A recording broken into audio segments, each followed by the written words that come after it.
मान सरोवर आज जो चीन में स्थित है, कभी मानस सरोवर के नाम से विश्व विख्यात था। और उसमें रहने वाले हंस तो नीले आकाश में जैसे सफेद बादलों की छटा से भी अधिक मनोरम थे। उनके कलरव सुंदर नर्तकियों की नुपुर ध्वनियों से भी अधिक सुमधुर थे। उन्हीं सफेद हंसों के बीच दो स्वर्ण हंस भी रहते थे।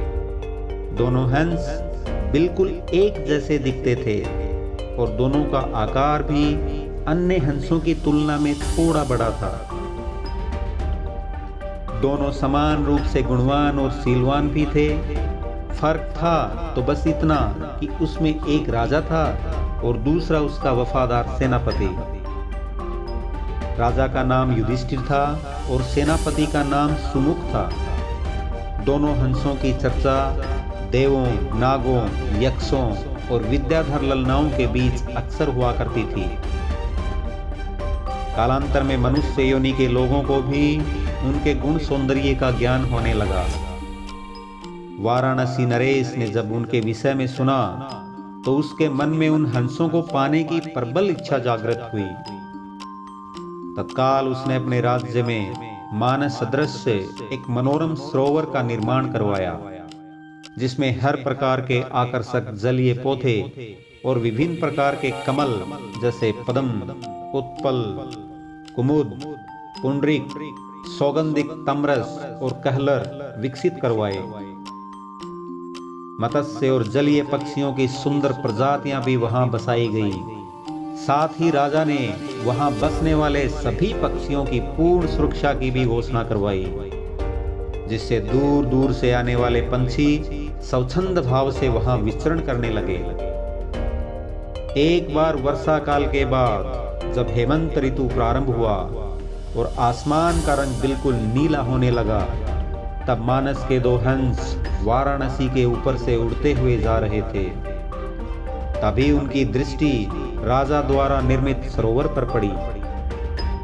सरोवर की सुंदरता और उसमें तैरते रमणीय पक्षियों की स्वच्छंदता उन्हें सहज ही आकर्षित कर गई। तत्काल वे नीचे उतर आए और महीनों तक वहां की सुरक्षा, सुंदरता और स्वच्छंदता का आनंद लेते रहे। अंततोगत्वा वर्षा ऋतु के प्रारंभ होने से पूर्व वे फिर मानस को प्रस्थान कर गए।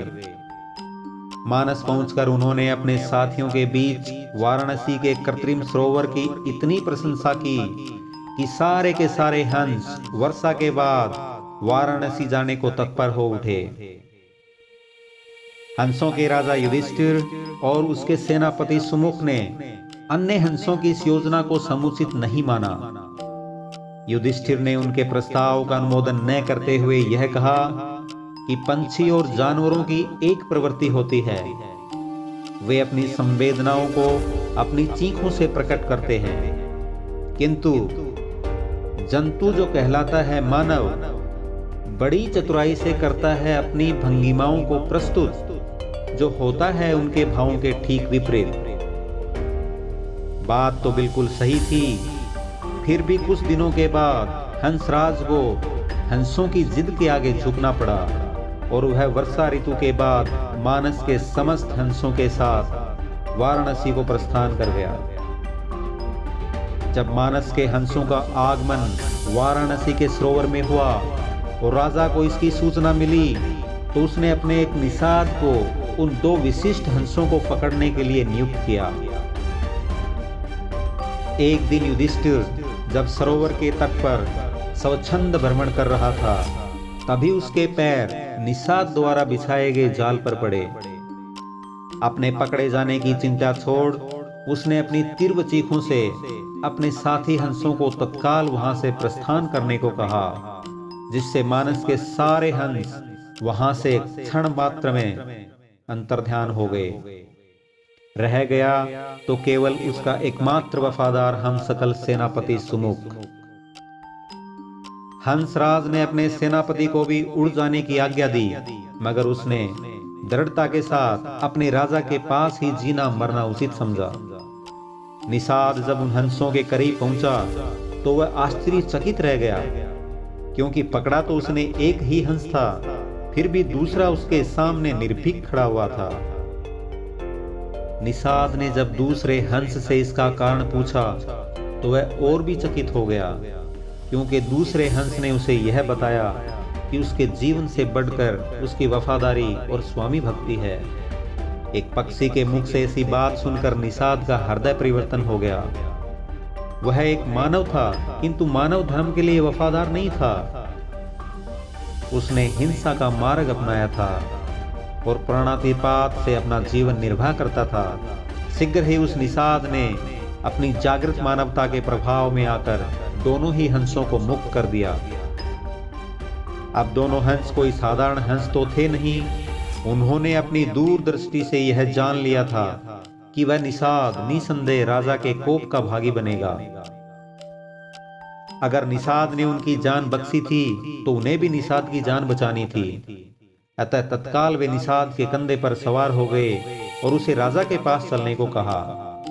निषाद के कंधों पर सवार जब वे दोनों हंस राज दरबार पहुंचे तो समस्त दरबारीगण चकित हो गए। जिन हंसों को पकड़ने के लिए राजा ने इतना प्रयत्न किया था, वे स्वयं ही उनके पास आ गए थे। विस्मित राजा ने जब उनकी कहानी सुनी तो उसने तत्काल ही निषाद को राजदंड से मुक्त कर पुरस्कृत किया। उसने फिर उन ज्ञानी हंसों को आतिथ्य प्रदान किया तथा उनकी देशनाओं को राज दरबार में सादर सुनाता रहा। इस प्रकार कुछ दिनों तक राजा का आतिथ्य स्वीकार कर दोनों ही हंस पुनः मानस को वापस लौट गए। दोस्तों, अपने स्वार्थ से ऊपर उठकर जो लोग दूसरों के लिए जीते हैं वो इतिहास में सदा के लिए अमर हो जाते हैं।